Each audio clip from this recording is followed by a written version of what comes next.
बहुत भूख लगी है, कुछ खाने को दे दो। अजी सुनिए तो, देखिए ना ये साधु मुझे कैसे घूर रहा है। सुंदर औरत देखने की लार टपकने लगती है।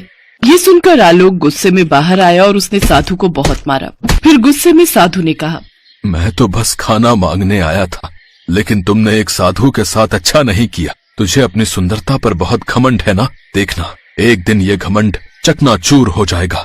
साधु ने जब उसे ये श्राप दिया, उस समय वंदना गर्भवती थी। कुछ समय बाद उसने 2 बेटियों को जन्म दिया। एक तो बहुत ही सुंदर और गोरे रंग की थी, उसके सुनहरे बाल बहुत घने और सुंदर थे। तो वहीं दूसरी बेटी एकदम काली थी और उसके सर पर एक भी बाल नहीं था, वो बिल्कुल गंजी थी। छी, ये कैसी कुरूप बेटी जनी है तूने वंदना? पता नहीं जी, एक तो परी की तरह खूबसूरत है और दूसरी भूतनी जैसी डरावनी।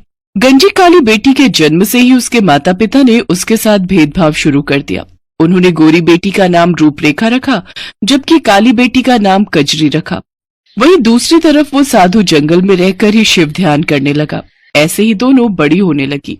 एक रोज, पापा मेरे लिए शाम को नई फ्रॉक, चॉकलेट्स और खिलौने लेते आना। ठीक है मेरी बच्ची। मेरे लिए क्या लाओगे पापा? हेंगा, तू उसी लायक है, कर लो कहीं की। तू तो इस घर की नौकरानी है बस, और नौकरानी की फरमाइशें पूरी नहीं की जाती। सही कहा बेटी, इस कल्लो के सर पर बाल तो है नहीं, इसीलिए इसको मैंने स्कूल में भी नहीं डाला। बड़ी होकर भी तो आखिर इसने नौकरानी ही बनना है, फिर क्यों इसकी पढ़ाई पर बेकारी पैसा खर्च किया जाए। बिल्कुल सही कहा माँ आपने, एक तो वैसे ही गंजी, ऊपर से काली। फिर सभी जोर जोर से हंसने लगे। आलोक शाम को रूपरेखा के लिए उसकी पसंद का हर सामान ले आया, जबकि कजरी एक कोने में नम आंखों से खड़ी दूर से वो खिलौने देखती रही। यहाँ क्या खड़ी खड़ी नजर लगा रही है, चल जा अब यहाँ से और घर के काम कर। बेचारी कजरी घर के सारे काम करती रहती और रूपरेखा सारा दिन बस फरमाइशें ही करती रहती। फिर एक समय ऐसा आया जब आलोक को काम में नुकसान होने लगा और वो कर्जे पर पैसा उठाकर रूपरेखा की फरमाइशें पूरी करने लगा। उधर जंगल में साधु को तपस्या करते हुए काफी समय हो चुका था। फिर एक रोज एक मैना साधु के पास आई और कहने लगी, प्रणाम ऋषिवर, स्वयं महादेव ने मुझे आपके पास भेजा है। महादेव आपकी पूजा और ध्यान से बहुत प्रसन्न है और उन्होंने कुछ जादुई शक्तियाँ आपको प्रदान करने के लिए कहा है। धन्यवाद जादुई पंछी, आज मेरी साधना पूर्ण हुई। उस जादुई पंछी ने साधु को महादेव द्वारा प्रदान की गई शक्तियाँ प्रदान की। फिर एक रोज एक आदमी जिससे आलोक ने कर्जा लिया था उनके घर आया। आलोक देख ले, अगर तूने मेरे पैसे नहीं दिए ना तो यहीं जलाकर तुझे और तेरे परिवार को राख कर दूंगा, बता रहा हूँ। आलोक घबरा गया। उस आदमी के जाने के बाद उसने कजरी से कहा, ए गंजी, आखिर तू कब काम आएगी? जा काम पर जा और कुछ पैसे कमा कर ला।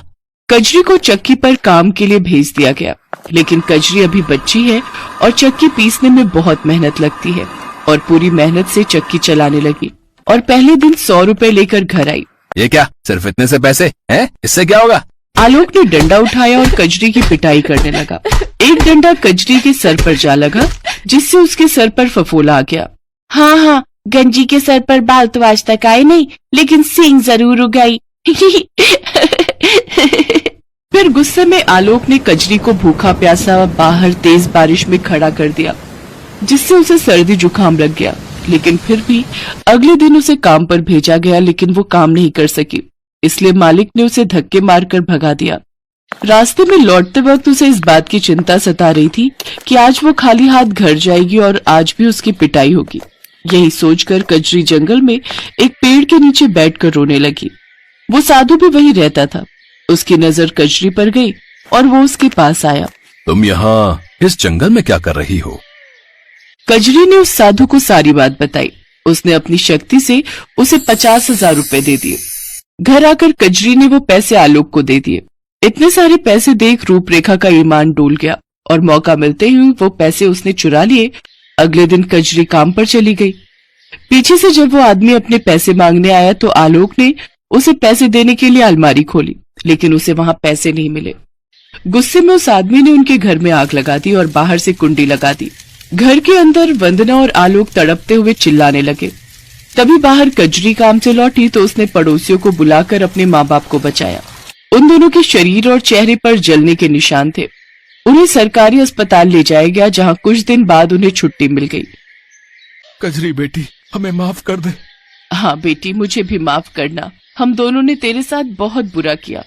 लेकिन रूपरेखा ये सब देख नहीं पाई और उसने कजरी पर डंडे से वार करना शुरू कर दिया। तू मुझसे सब कुछ नहीं छीन सकती। साधु ने अपनी दिव्य दृष्टि से सब कुछ देख लिया। उसने जादुई मैना को वहां भेजा। रुक जा घमंडी लड़की, तुझे तेरे कर्मों की सजा जरूर मिलेगी। जादुई मैना ने साधु द्वारा दी गई शक्ति से रूपरेखा को गंजा कर दिया और कजरी के सर पर सुंदर घने बाल ला दिए। अब कजरी खुशी खुशी उस जंगल में उस साधु बाबा के साथ रहने लगी।